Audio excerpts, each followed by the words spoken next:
விஜய் பற்றி யோசிச்சுட்டு இருக்காங்க காவேரி. அவங்களோட மனசில் வந்து யோசிச்சுட்டே இருக்காங்க. விஜய் வந்து எனக்காக என்னெல்லாம் பார்த்து பார்த்து செஞ்சுருக்காரு. ஆனால் எதையும் புரிஞ்சுக்காம நான் இருந்திருக்கேன். நான் அவரை புரிஞ்சிருந்திருக்கணும் அப்படின்னு சொல்லிட்டு யோசிக்கிறாங்க. அடுத்து வந்து இங்கே என்ன பண்ணுறாங்க, காலையில் எழுந்தோட சீக்கிரமாக கிளம்புறாங்க காவேரி. அதை பார்த்துட்டு அவங்க அம்மா எல்லாருமே கேட்குறாங்க, என்னடி காலையிலே கிளம்புற அப்படின்னோடனே, இல்லைம்மா ஒரு முக்கியமான வேலையாக போக வேண்டியது இருக்குது. எதுக்கு காலையிலே கிளம்பணும்னு நீ தானம்மா சொன்ன, இடமே இல்லை அப்பளம் காய வைக்கன்னு சொல்லிட்டு அந்த இடத்த வந்து ரெடி பண்ணுறதுக்கு தான்மா போயிட்டுருக்கேன். ஒருத்தர் இருக்குன்னு சொல்லியிருக்காங்க, நான் போய் பார்த்துட்டு வரேம்மா. நானும் வரவாடி, நான் வந்து அதனால் இடம்லாம் கரெக்டாக இருக்கான்னு பார்ப்பேன். அதெல்லாம் வேணாம்மா, அப்போலாம் ஆர்டரு நிறைய இருக்குது, அது எல்லாத்தையும் நீ செய்யணும்ல வீட்டிலேருந்து. நானும் போயிடுறேன், அப்போ யார் செய்வா? அதுக்காக நீ அதை செஞ்சுட்டு நான் போய் பார்த்துட்டு வந்துடுறேம்மா.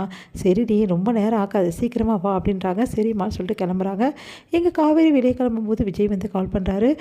என்ன காவேரி எங்கே இருக்க அப்படின்னு. இல்லைங்க ஹாஸ்பிட்டலுக்கு போயிட்டு. ஹாஸ்பிட்டலுக்கு என்னடி ஆச்சு உனக்குன்றாங்க. அதெல்லாம் ஒன்றும் இல்லைங்க, இன்றைக்கி ஸ்கேன் எடுக்க வர சொல்லியிருக்காங்கல்ல, அதனால தான். நீ மட்டுமா போகிற, பின்ன உங்களை எப்படி கூப்பிட முடியுங்க?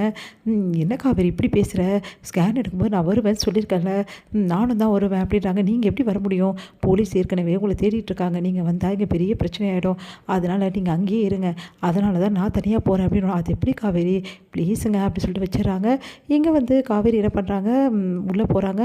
ஹாஸ்பிட்டல் உள்ள ஸ்கேன் எடுக்க மேடம் வர சொல்லியிருக்காங்கன்னு. தனியாக வந்து இங்கே உங்களோட ஹஸ்பண்டை கூட்டின்னு தானே மேடம் வர சொன்னாங்க அப்படின்னோடனே, இல்லைங்க அவர் வந்து அப்படின்னோடனே, கரெக்டாக நான் ஏதோ இருக்கேங்க, நான் வந்துட்டேன் அப்படின்றார். நான் தான் காவேரியோட ஹஸ்பண்ட் அப்படின்றார் விஜய். விஜய் பார்த்தோன்னு சந்தோஷம் தாங்க முடியல காவேரிக்கு. ஏங்க நீங்கள் அப்படின்னோடனே, பின்ன என் பொண்டாட்டிக்கு வந்து இந்த மாதிரி ஸ்கேன் எடுக்கும்போது நான் வரல, எப்படி நான் ஒரு அப்பாவா என் குழந்தைக்கு செய்ய வேண்டியது செய்யணும்ல, என் பிள்ளைய நான் பார்க்க வேணாம் வாடி அப்படின்னோடனே சந்தோஷம் தாங்க முடியல. இல்லைங்க இங்கே போலீஸ்லாம் இருக்காங்க, முன்னாடி நான் பார்த்தேன், தேவையில்லாமல் பிரச்சனை எடுப்பது, அதெல்லாம் ஒன்றும் ஆகாது காவேரி வா போகலாம் அப்படின்னு சொல்லிட்டு கூப்பிட்றாங்க. இங்கே வந்து ஸ்கேன் ரூமில் எல்லாமே ரெடி பண்ணிவிட்டு அடுத்து வந்து விஜய் கூப்பிட்றேன். விஜய் உள்ளே போகிறாரு. போனோடனே வந்து ஸ்கேனில் வந்து நம்ம காவேரி வந்து ஸ்கேன் எடுக்கிறதுக்காக படுக்க வச்சுருக்காங்க. அப்போ வந்து கரெக்டாக ஸ்கேன் எடுக்கும்போது விஜய் கூப்பிட்டு காட்டுறாங்க. இங்கே பார்த்தீங்கல்ல, இதுதான் உங்கள் பேபி, பார்த்துங்க எப்படி இருக்குன்னு சொல்லிட்டு. வந்து கேஷ் நர்ஸில் வந்து அப்படியே வந்து இருக்குல்ல, அந்த மாதிரி இருக்கிறது தான் உங்கள் பேபின்னொன்னே சந்தோஷம் தாங்க முடியல. இதுதான் என் குழந்தைய டாக்டர் அப்படி. ஆமாங்க உங்கள் குழந்தை இதுதான் அப்படின்றாங்க. அதை பார்த்துட்டு அவ்வளோ பூரிக்கிறார் விஜய். அப்படியே வந்து காவேரி வந்து நெத்தி விடைகளே வந்து கிஸ் பண்ணுறாரு. தண்ணியை மறக்கிறாங்க காவேரி. அடுத்து வந்து எனக்கு எவ்வளோ சந்தோஷமாக இருக்குது தெரியுமா அப்படின்னு சொல்லிட்டு, முதல் குழந்தைல உங்களுக்கு ரொம்ப ரொம்ப பொறிப்பாக இருக்கும், இந்த மூமெண்ட்டை நீங்கள் மறக்கவே கூடாதுன்னு சொல்லிட்டு தான் நான் உங்கள் 2 பேரையும் வர சொன்னேன். இப்போ உங்களுக்கு எப்படி இருக்குது மிஸ்டர் விஜய் அப்படின்னோடனே, சந்தோஷம் தாங்க முடியல டாக்டர், ரொம்ப தேங்க்ஸ் டாக்டர்.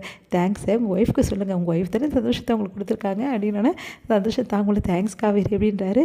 அப்படியே வந்து உச்சி முகர்றாங்க. அடுத்து வந்து விஜய்க்கு வந்து நிறைய டிப்ஸ் எல்லாம் வந்து சொல்லிகிட்ருக்காங்க டாக்டர். இங்கே பாருங்கள் விஜய், இதுக்கப்புறம் வந்து நிறைய விஷயங்கள் இருக்குது, இந்த மாதிரிலாம் நீங்கள் பார்த்துக்கணும், இந்த மாதிரிலாம் வந்து நீங்கள் அவங்களுக்கு வாங்கி தரணும், இதெல்லாம் செஞ்சு அவங்களை கவனமாக வச்சுக்கணும் அப்படி சொல்லிட்டு நிறைய வந்து டிப்ஸ் எல்லாம் வந்து சொல்லிகிட்ருக்காங்க டாக்டர். அது எல்லாத்தையும் விஜய் வந்து கேட்குறாரு. டாக்டர் அவங்க நல்லா பார்த்துப்பேன் டாக்டர், எந்த பிரச்சனை, அவங்க ஸ்ட்ராங்காக இருக்காங்க, நீங்கள் கவலைப்பட வேண்டிய அவசியமே இல்லை, உங்கள் பேபியும் ஸ்ட்ராங்காக இருக்குது, நல்லா இருக்குது அப்படின்றாங்க. தேங்க்ஸ் டாக்டர் அப்படின்னோடனே, சரி இந்த ரிப்போர்ட் எங்களுக்கே கொடுத்து உங்களுக்கு தாங்க அப்படி சொல்கிறாங்க. உடனே இந்த ஃபோட்டோஸ்லாம் பார்த்துட்டு எனக்கு சந்தோஷமாக இருக்குது டாக்டர், என் குழந்தை என்கிட்டே வந்த மாதிரி இருக்குது அப்படின்னு சொல்லிட்டு சந்தோஷப்படுறாரு விஜய். அடுத்து வந்து விஜயும் காவேரி வெளியே போகிறதுக்காக பேசிகிட்டே வந்துட்டுருக்காங்க. இங்கே பாருங்கள், இந்த மாதிரிலாம் வெளியே சும்மா வராதிங்க, கொஞ்சம் நாளைக்கு நீங்கள் இருக்கிற இடத்துல சேஃபாக இருங்க, இந்த பிரச்சனை முடிஞ்சால் தான் நீங்கள் வெளியே வர முடியும், புரியுதா அப்படி சொல்லிக்கிட்டே வந்துட்டுருக்காங்க. அப்போ கரெக்டாக காவேரி வந்து போலீஸை பார்த்துறாங்க. உடனே 2 பேரும் மறைஞ்சிக்கிறாங்க. என்னங்க நீங்கள், நான் சொன்னேன்ல இப்போ எப்படி வெளியே போவீங்க அப்படின்னு. நான் இருக்கவே இருக்குது, எனக்கு வந்து அந்த காஃபு அதை கட்டிட்டு போகிறேன், அதெல்லாம் ஒன்றும் வேணாம், கொஞ்சம் அமைதியாக இருங்க அப்படி சொல்லிட்டு பயப்படுறாங்க.